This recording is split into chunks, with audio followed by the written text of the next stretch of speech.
y encuentra esta frase de Lehmann que es tan conocida.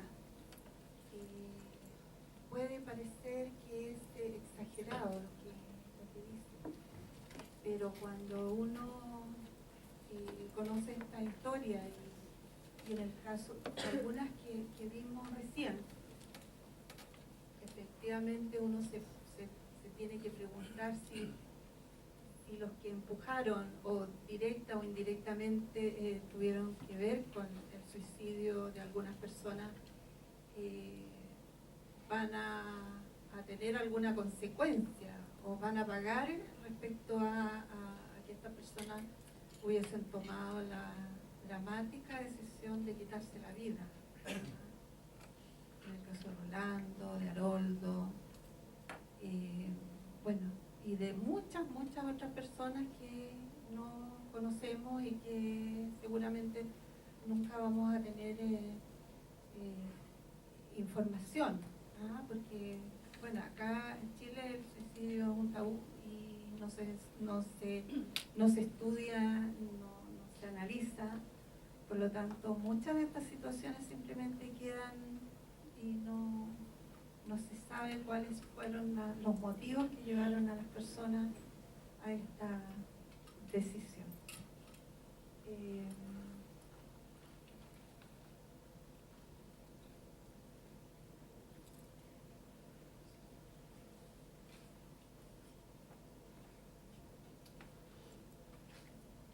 Bueno, ahora para continuar con el tema, yo les voy a presentar a Jimena Díaz.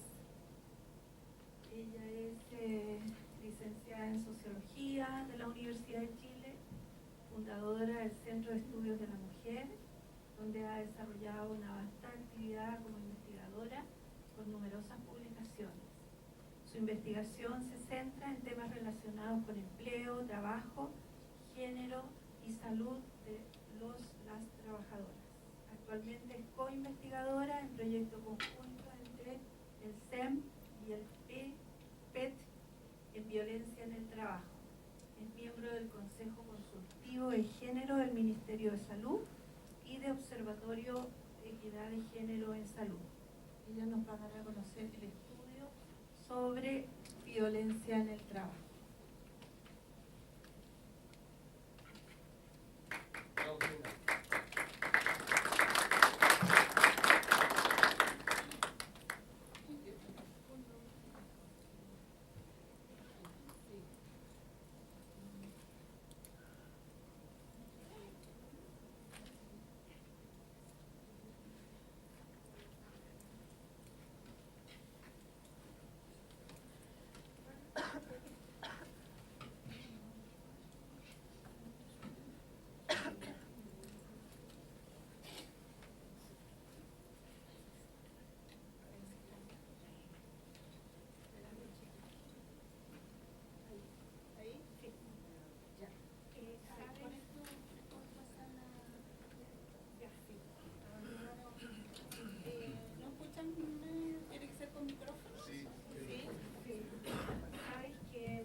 Bienvenida, pase.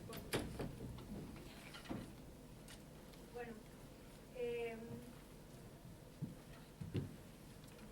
yo voy a presentar los resultados de esta investigación que se llama Dimensiones Organizacionales de la Violencia en el Trabajo en Chile, un estudio de tres sectores económicos, considerando diferencias ocupacionales y de género. Los tres sectores económicos que estudiamos fue la industria de alimentos, la industria bancaria y retail. ¿Se escucha? Más cerca, más cerca. Ah, ahí, no, ahí, muy cerca. Ahí, ya. Este proyecto es un proyecto con decir que terminamos hace pocos meses. La coordinadora, investigadora responsable era Elisa Soliaga de la Universidad de Evo Portales, del programa de Estudios Psicosociales del Trabajo, PP, y Juan Pablo Toro era co-investigador también del PP, a quien ustedes deben conocer todos personalmente, y yo y Amalia Mauro del Centro de Estudios de la Mujer. Bueno, hicimos en este estudio,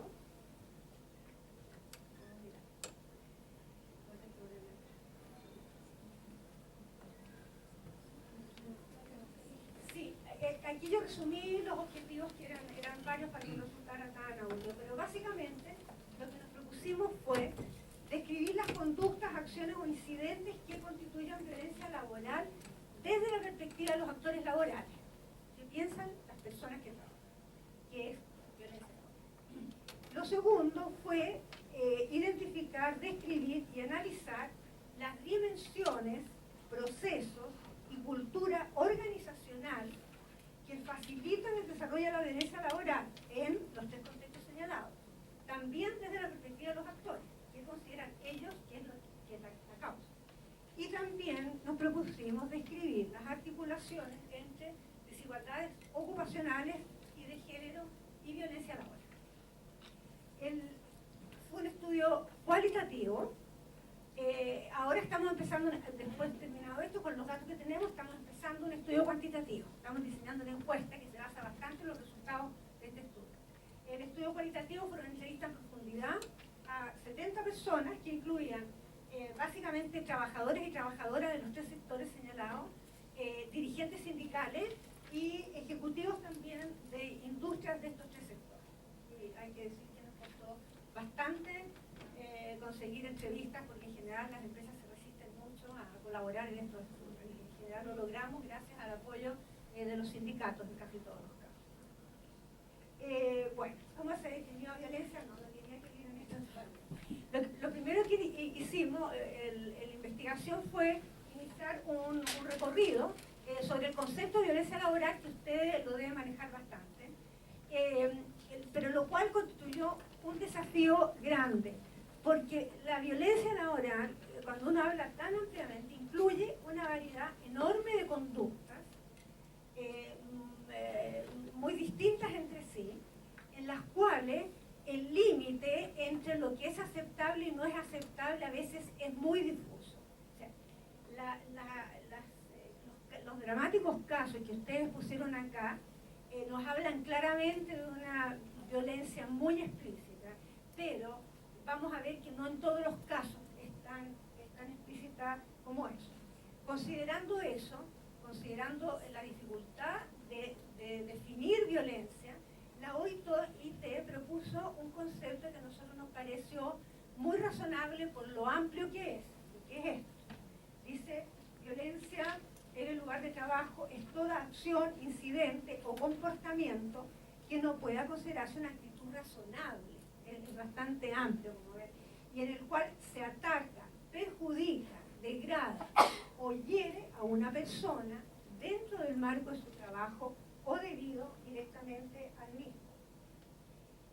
Sin embargo, los estudios europeos, dentro de este contexto amplio, los estudios europeos consideran necesario distinguir tres formas de acoso, que una es el acoso psicológico, otro es el acoso sexual y otro es la violencia física, y ellos consideran que son fenómenos distintos entre sí y por eso es necesario distinguirlos, conceptualizarlos y estudiarlos separadamente. El acoso psicológico, quiero decir esto porque todos manejamos conceptos distintos de acoso, se ha conceptualizado de diversas formas. En el norte de Europa y en los países de habla inglesa se habla de bullying en general, pero en otros países europeos se ponen otras denominaciones como maltrato psicológico, victimización, mobbing. Pero en realidad son conceptos que están aludiendo a la misma problemática. Nosotros tenemos acá el concepto, bueno, está lo que les acabo de decir, que consideran que hay que distinguir estas tres formas de acoso. Nosotros tomamos esta definición de bullying, que fue, para nosotros era importante las definiciones porque eran el marco teórico en torno al cual íbamos a conducir nuestra investigación.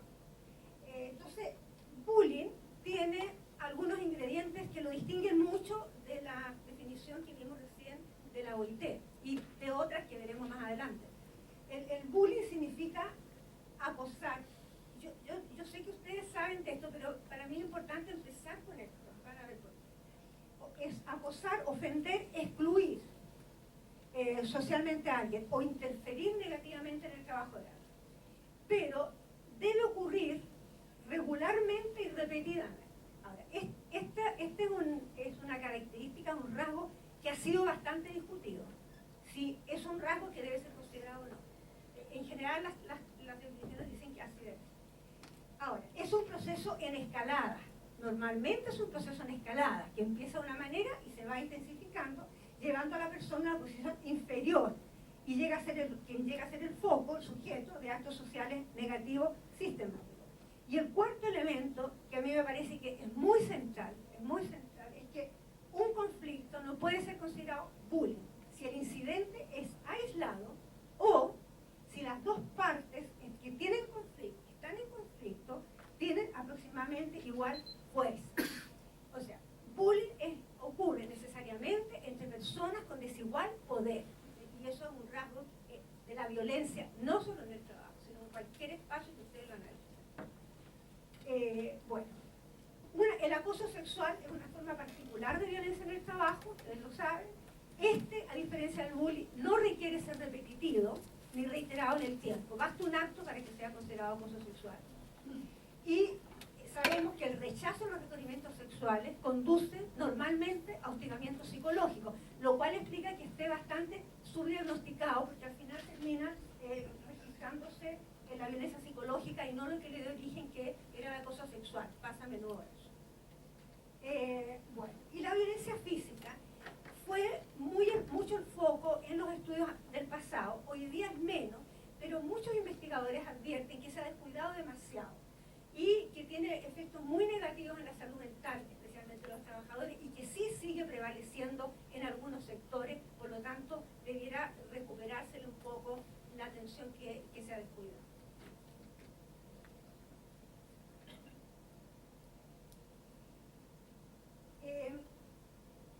Quiero hablarle, me van a disculpar que yo vaya mirando mis notas porque si no me desordeno y termino hablando del final de la presentación que tenía planeado y que se reproduce un caos completo.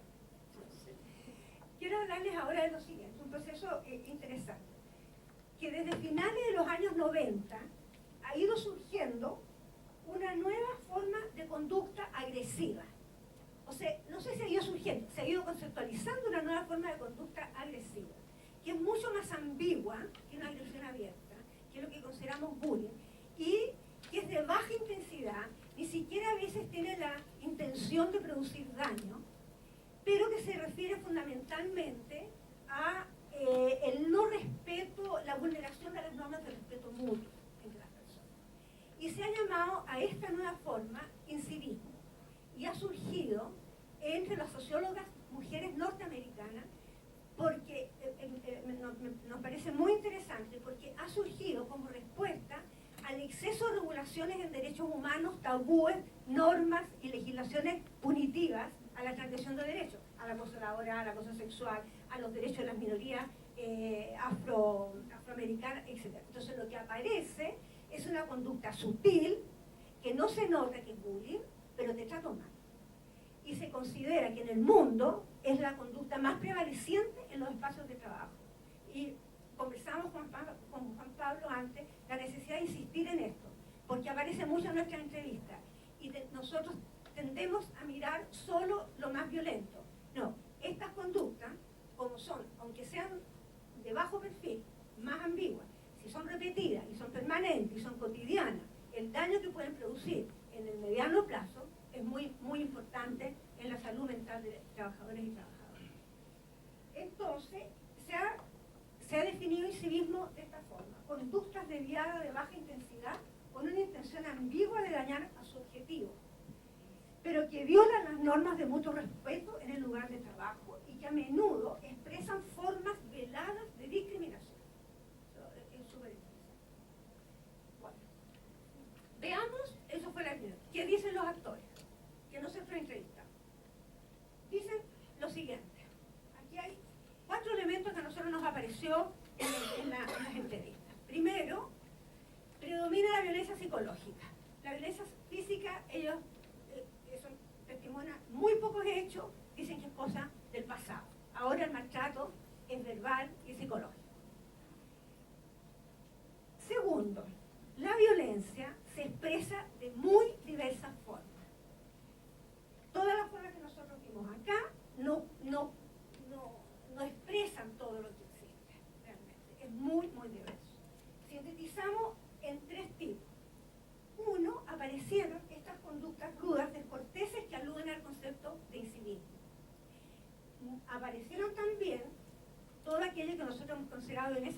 agresiones abiertas y reiteradas, dirigidas a las personas o al trabajo.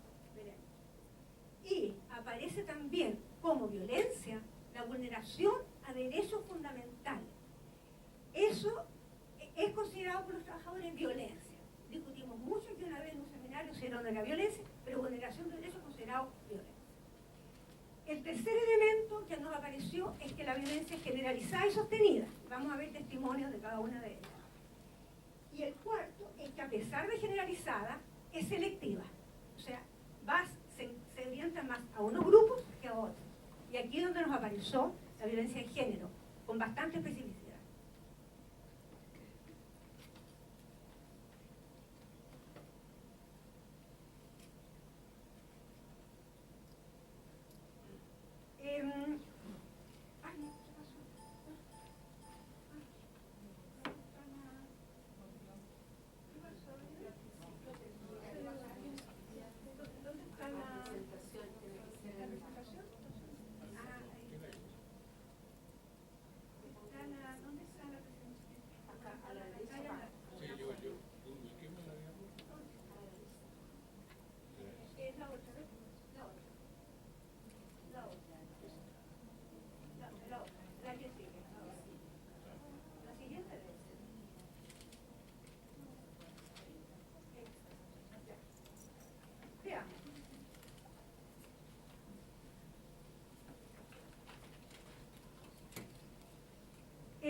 Bueno, nos aparecieron muchas conductas que a nuestro juicio, lo podemos discutir después, si hay tiempo, se pueden clasificar dentro de lo que llamamos incivismo, que son trato irrespetuoso, miradas críticas, silencio, no te pesco, cosas por el estilo. Tenemos aquí dos testimonios. Por ejemplo, cuando el jefe de planta llega, no dice ni buenos días. Es una tremenda falta de respeto. O nos llega a retar cuando hay algo que está mal, pero nunca a felicitar porque algo está bueno. Y eso son conductas que ustedes no es la agresión abierta, pero es la cosa de descalificación. Tenemos más, muchos más, pero bueno, un dirigente, esta es una trabajadora retail, un dirigente del retail nos dice, groserías, no, pero sí, por ejemplo, una mirada, los silencios que se van produciendo, y dejó un punto de suspensión. Anoté acá, nosotros, por ejemplo, me acordaba, una trabajadora de la industria de alimentos nos decía que el jefe no las llamaba, el jefe de Lina, no las llamaba por su nombre, que le decía así, oye, son esas cosas que tú te vas enrabiando, pero no cachas, entonces no reaccionas, y si reaccionas te dicen te estás pasando película, no quise hacer nada de eso, o están hablándole a alguien y no le miran la cara, miran por otro lado, típico. Bueno. Agresiones abiertas, pero no lean esta todavía, porque las agresiones abiertas, bueno, había muchas agresiones abiertas, mucho. Se dirigen en general, se pueden dirigir al trabajo mismo, o sea, te tratan mal porque tu trabajo está mal hecho, pero también se puede dirigir a la persona misma, te califican como persona. Tengo algunas que no puse ahí. Por ejemplo, cuando se trata de agresiones dirigidas al trabajo, por ejemplo, te empiezan a dejar de lado o no darte tareas. Es como el menoscabo en las funciones. Es que nunca más te dieron funciones ni tareas relevantes, y te empiezan a dejar de lado. La segunda forma de acoso dirigida a las personas más bien consiste en conductas y comentarios ofensivos, descalificadores, que involucran a alguien en provocaciones, como involucrar a alguien en provocaciones, expandir rumores negativos sobre las personas, criticar persistentemente. Por ejemplo, he visto algunas reprimendas verbales, esto lo dice un hombre que tiene un cargo de jefatura intermedia del retail, y dice, he visto algunas reprimendas verbales que encuentro que han sido de mala forma, y la gente se ha sentido súper menoscabada a la persona, sin centrarse en el trabajo, sino casi bordeando la humillación. ¿Sí? Hay distintas formas. a menudo se combinan las dos formas y este fue el testimonio entre los muchísimos que teníamos que escogimos, porque combinan, es el trabajo pero a la vez te descalifican como persona. Entonces dice, te presiona con el tono de voz, está una dirigente del retail. Es mucho más alto, muy autoritarios, duros en la forma de la expresión y generalmente aplicando descalificaciones. O sea, tú no... ¿Pero qué hago yo?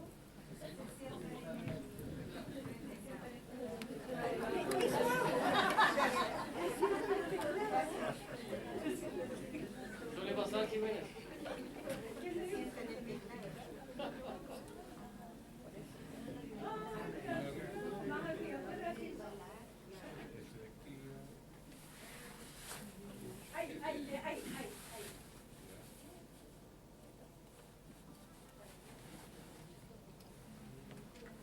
Pasan los chascarros, hay que tomarlo.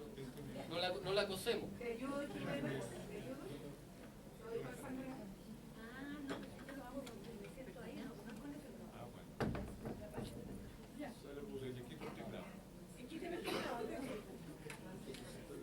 Entonces dice, tú eres un trabajador que la empresa no está conforme contigo.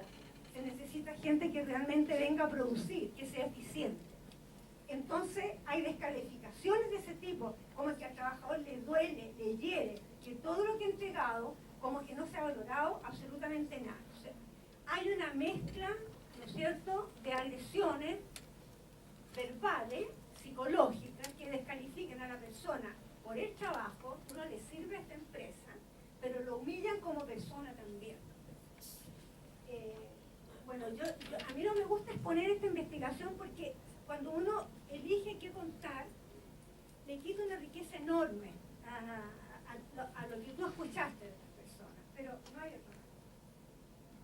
Bueno, yo les dije que los trabajadores nos hablaron de 3 formas de violencia, o sea, nosotros las clasificamos en 3 formas, para agruparlas de alguna manera. Esas que pasan más, que son más imperceptibles, más de bajo perfil, que son faltas de respeto. Y que tratan de aparecer, se ríen, no de la chacota, pero son agresiones. Las agresiones abiertas, pero también de lo que nos hablaron mucho, de la vulneración de derechos fundamentales. Y en realidad yo leí después algunos artículos de juristas interesantes que trabajan en el tema laboral, que decían que cualquier acto de acoso es una vulneración de derechos fundamentales. Eso es lo que leí, que me parece súper atinado. Pero ellos hablan, por ejemplo, cambios unilaterales en las condiciones de empleo.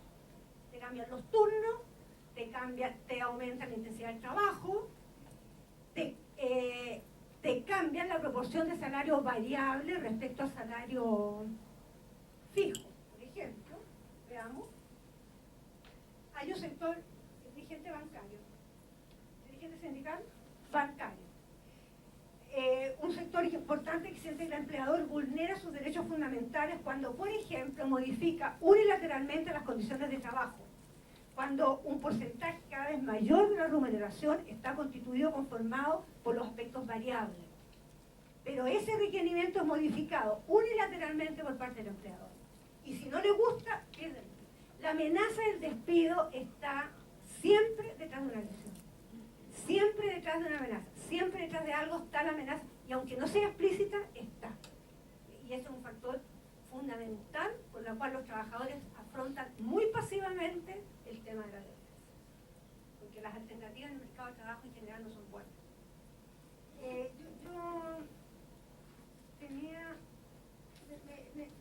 un testimonio que me pareció interesante en ese caso, leí sobre ese tema, que un dirigente decía, del retail, era largo, pero lo corté aquí, era el tema, estábamos discutiendo por el tema de los 7 domingos. Están obligando a firmar los horarios, o sea, la gerencia. La jefa, la misma jefa, pasó por los puestos de trabajo ayer y les dice a todos, o firmas o te vas. ¿Cuál es tu decisión? Muchas firman porque tienen miedo. La jefa agregó aquí el testimonio de otra cosa, que la jefa había dicho, tengo plata para despedir. Esa es una cuestión que dicen a veces, tengo plata para despedir. Bueno, después, unilateral no sé. Otra forma de vulneración de derechos fundamentales es exponen públicamente el rendimiento. Entonces ponen eso, ponen caritas en un mural, ponen caritas y cuestiones que tienen en las tiendas en donde es como el mejor trabajador, el más malo, el que le falta vender. Y hay una humillación pública. ¿Ah? Te exponen públicamente. Ella dice claramente se estaban vulnerando los derechos de las trabajadoras a su dignidad psicológica porque las exponen. Los trabajadores, empleados, empleadas, muchas mujeres en la industria bancaria, escondidas de venta, todos los días reuniones, en la mañana y en la noche, el colectivo completo, la unidad, el núcleo, no sé cómo se llama, con el jefe inmediato, cuánto vendieron, por qué no vendieron, alcanzaste la meta que tenías para ayer, no la alcanzaste, y hoy día la vas a alcanzar, no. Entonces después, en la tarde o el otro día, de nuevo, ¿y cómo te fue? Entonces se te sienta después durante todo el día el supervisor a tu lado para orientarte de buena manera para cómo lograr las metas, y te vuelve a sentar y vuelve a fallar. Entonces dice que es una amenaza permanente a tu dignidad, el temor, etc. Bueno, las prácticas antisindicales es una tercera forma de vulneración de derechos fundamentales, y esto me imagino que ya también lo deben conocer. Se expresa de muy distintas maneras. O te coartan las horas sindicales, o te agregan mucho trabajo para que no puedas usar las horas sindicales, o te impiden las licencias, no sé, hay miles de maneras de coartar el trabajo de los sindicatos. El desprestigio de los sindicatos, esa era una herramienta fundamental. Desprestigian a los dirigentes. Entonces, dice, yo creo que la estrategia empresarial podría hablarse de 3 o 4 puntos. Punto es a través de que tratan de desprestigiar a los dirigentes, o le coartan las horas sindicales, o los sobrecargan de trabajo, elementos muy violentos. Esas son las palabras de los trabajadores, es violencia. Dice otro, dice, antes de presentar la lista de socios, bueno, esto nos dijeron muchas veces, en varios bancos, antes de presentar la lista de los socios que van a negociar, despiden. Después que se termina la negociación, despiden. ¿Por qué? Para que no negocie. El que no está sindicalizado, para que no se inscriba al sindicato, porque corre el riesgo lo pueden hacer. Una infinidad de formas de violencia. Bueno, habíamos dicho, ¿se recuerdan? Este es el tercer elemento. Primer elemento, la violencia es psicológica más que física, es verbal y psicológica más que física. El segundo elemento es que se expresa de muy diversas maneras. Incivismo, agresiones abiertas, una variedad de formas, y vulneración de derechos, ¿cierto? La tercera característica, lo tercero que nos dijeron de la violencia, es que es generalizada y sostenible. No te retan a ti solo. La violencia, muy pocas veces nos dijeron que nunca en realidad, es para molestarte a ti. La violencia tiene un espíritu de control social. Es ejemplificadora. Te retan a ti a gritos, porque todos escuchan. La violencia es una forma de hacer prevalecer las metas y los valores de la empresa por sobre cualquier cosa. Se hace prevalecer no con buen trato, con mal trato, porque aparentemente da éxito. Entonces, es colectiva y es general. Y eso es un hecho al que tenerlo muy presente, porque en este país las relaciones laborales son así, son autocráticas, son irrespetuosas, están avaladas de esa manera por el Código del Trabajo. Tienes pocas posibilidades de defenderte porque los sindicatos son muy débiles y porque además, si te defiendes, te pueden echar y puedes caer en un trabajo igual o peor que el que tenías. Entonces, es una forma de manejar el colectivo, de disciplinar, es una forma de disciplinar. Entonces, no sé si es lo que dije, cuando es personal, es público, porque se envían mensajes vibradores a todo el colectivo. Es una forma de control social al interior de la organización, con el propósito de disciplinar a la fuerza de trabajo, ejercer presión para que se mantenga un ritmo intensivo de trabajo, asegurar el logro de las metas que se proponen. Eso es algo que nos dijeron los trabajadores, no nos dijeron con este nombre, pero nos dieron los testimonios que nosotros dijimos, no nos dijeron, no hay generalizar colectiva, pero los testimonios nos indican que así es. A eso se le ha llamado conceptualmente como bullying táctico, bullying estratégico. Es que el bullying se establece, la verdad, entre la gerencia y el trabajador hay como un bullying indirecto que afecta a muchos trabajadores. Yo creo que la estrategia de enfrentamiento del bullying esto es un elemento que hay que tenerlo súper.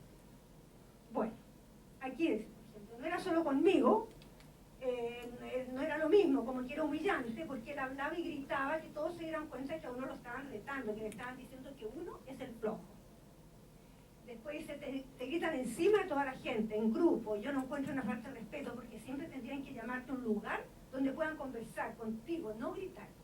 Pero la forma de ejercer violencia es pública. Bueno, sin embargo, es selectiva también.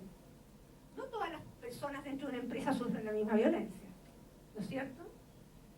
Tiene mucho que ver con la estructura ocupacional y en qué cargo estás tú. Los trabajadores en cargos con menos calificación tienen más violencia. Si son más discriminados que otros, tienen más violencia. No es pareja. No es pareja. Lo que sí es que están leyendo eso, entonces eso es malo, porque entonces no escuchan lo que yo les digo. Muchas manifestaciones de violencia parecen neutrales, pero no son neutrales, encubren discriminaciones según clase, raza, género, orientación sexual. Y estas se reproducen en las organizaciones. O sea, si tú vives en una sociedad discriminatoria, tú te vas con todo tu prejuicio a la empresa. La cultura organizacional de la empresa está permeada por la cultura nacional. No está fuera del mundo. Absorbe todos los valores nacionales, de discriminación, de autoritarismo, el estilo de relaciones sociales se reproduce en la empresa. Hay un documento del PNUD que acaba de salir, que es buenísimo, que se llama Desiguales. ¿Lo conocen? Búsquenlo, ¿sí? Desiguales 2017. Causas, orígenes y desafíos de la desigualdad social en Chile. Es buenísimo. Entre las cosas que leí en ese documento es que el 41% de la gente, de la población, porque es una encuesta poblacional nacional, dijo que ha experimentado en el último año alguna forma de malos tratos. 41% de la gente. Ya sea pasarse a llevar, ser mirado menos, ser discriminado, tratado injustamente. En general, no dice dónde. Pero, ¿cuáles son las razones más señaladas del malos trato? Miren qué interesante. La clase social y ser mujer. Es lo que dicen igual.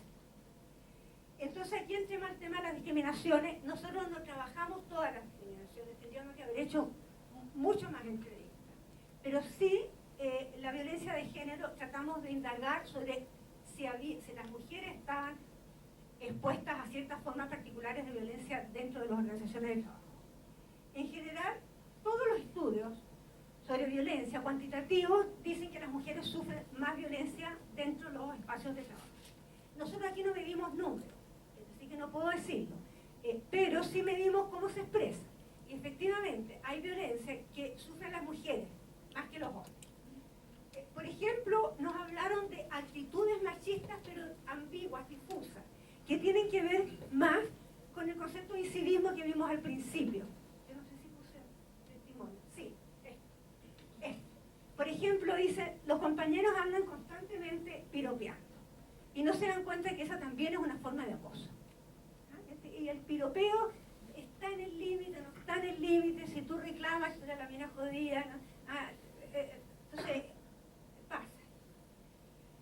Y esto también, las varones muchas veces se sienten tal vez como desplazados, cosa cierta, porque a veces sienten que sus espacios están siendo ocupados por mujeres. Y a una la atacan, ya sea hablando de temas que a las mujeres no nos gustan muchas veces, en forma vulgar. ¿Qué mujer no ha estado hablando así? Que los hombres empiezan a hablar vulgaridades al lado de uno. Eso es un acoso. Indirecto. Absolutamente indirecto. Si tú reclamas, eres fregada, es susceptible, intolerante. Como esos testimonios hay, corresponden a lo que nosotros decimos incivismo. Y hay que poner atención, porque esto significa que hay violencia debajo del agua, hay violencia oculta.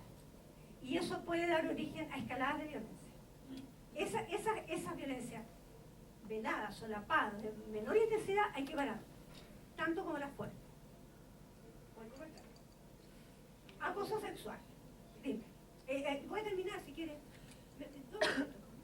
Bueno, acoso sexual es, digamos, una de las definiciones más claras de distribución asimétrica de poder entre hombres y mujeres. Perdónenme que sea tan feminista de declaración, pero es cierto. O sea, las mujeres tenemos menos poder en esta sociedad, menos poder en la familia, menos poder en las redes sociales, tenemos menos poder como género en las relaciones laborales. Entonces, hay acoso sexual, pero nos pasó lo que nos dice un dirigente del retail. Puse este testimonio porque es interesante, pasó. Más que nada, nos decía, el problema de nosotros es el acoso sexual. Lo demás es manejable, pero hemos hablado del tema, lo hemos revisado, pero nos falta alguien que se atreva a decirlo. Dice una trabajadora, las compañeras no dicen nada, se callan, se quedan calladas porque les da vergüenza. Entonces, ocurre que el acoso sexual, en cualquier encuesta que se hace, aparece súper bajo. A nosotros, todos los testimonios de acoso sexual que recibimos no fueron por las mujeres que habían sufrido acoso sexual, sino por las compañeras o los compañeros. Ninguna mujer se atrevió a decir, no, a mí me han acosado sexualmente, porque hay un estigma de que tú lo provocaste. Además, las experiencias de la dirección del trabajo, que la que sale es la persona acosada. Entonces, es un tema que hay que traer, te humilla mismo, te avergüenza decir lo que fuiste acosada. Tiene que ver mucho con tu intimidad. Bueno, finalmente, la tercera forma de acoso de las mujeres es la violencia por el uso de derechos de maternidad. La maternidad es castigada en este país. Es castigada. Bueno, este es muy grande, no lo lean, es muy grande. O sea, está contando una historia que nos contaron muchas. Se les acaba el foro maternal y te echan. Cuando empiezan a pedir permiso para la lactancia, para cuidar al hijo enfermo, problema. Eres una mujer cacho. Mujer madre es cacho. Mujer embarazada es cacho. Se le ha llamado este problema, un sociólogo Puñuel en España, móvil maternal. Móvil, o sea, no es un problema nuestro, ¿eh? En España, móvil maternal. Es un tipo de acoso psíquico contra las mujeres que busca hacerles la vida imposible de tal manera que ella misma y otras trabajadoras a su alrededor no se atrevan a ejercer su derecho a la maternidad. Lo que se busca es evitar nuevos embarazos en la empresa. Lo cual hoy es bastante relevante como tema, porque cada vez más mujeres están en el mercado laboral, por una cuestión de identidad y proyecto de vida, pero también porque un segundo salario es fundamental para cubrir necesidades familiares y porque hay más del 30% de los hogares con jefaturas femeninas. Y esto significa entonces que las mujeres no se embarazan. O sea, una de las causas de la baja natalidad en Chile es que las mujeres no se quieren embarazar porque tienen grandes consecuencias en términos de educación. Bueno, esta es la bibliografía por si quieren que se las deje.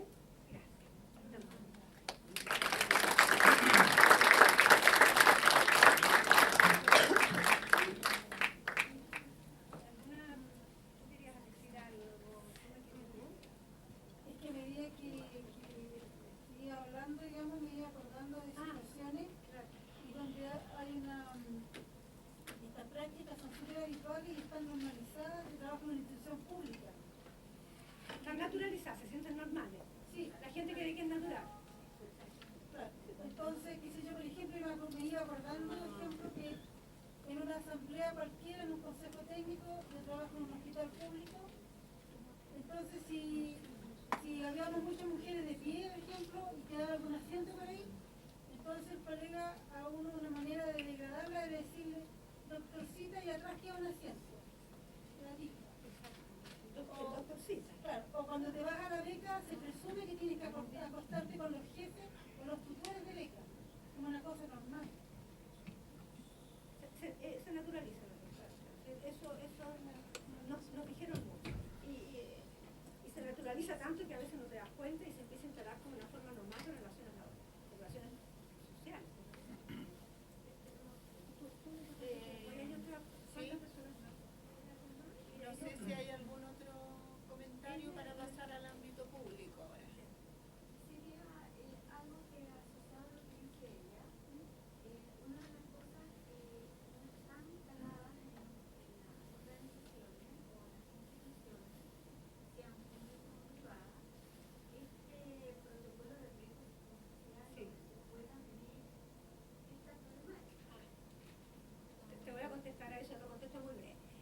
nosotros participamos cuando se elaboró el protocolo de riesgo social del Ministerio de Salud. Mi compañera María Mauro, como investigadora, participó todo el año en la elaboración. Cuando terminamos el protocolo, uno de los problemas del protocolo es que no tenía violencia. Y eso fue la razón por la cual hicimos el primer proyecto de violencia laboral. Y nos dio fondo a la Mutual Atención de Seguridad para elaborar un instrumento y validar en Chile un instrumento para la violencia laboral e incorporarlo, fue plata de la Suceso, para incorporarlo al protocolo. Ahora, no ha sido incorporado, pero efectivamente pasó eso. Es el riesgo psicosocial más grave que hay. Es el estresante, el mayor estresante del Estado. Así que sí, tienes razón.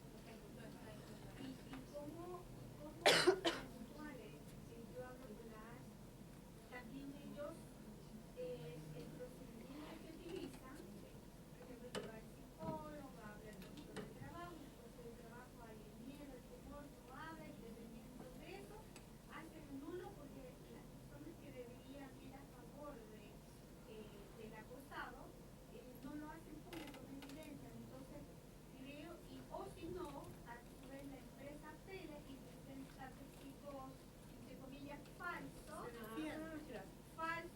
y la mutual o la ASH declara que no hay pago.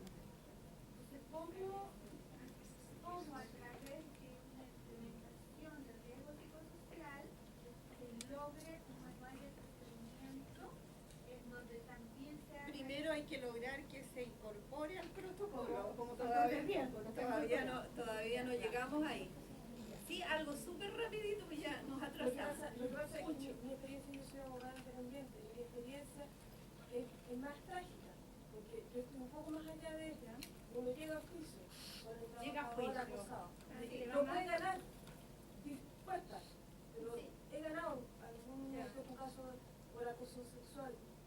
Y el resultado es que efectivamente la trabajadora, normalmente trabajadora de la acosada, sale con su juicio ganado, sale con su indemnización, sale con su finiquito y se va.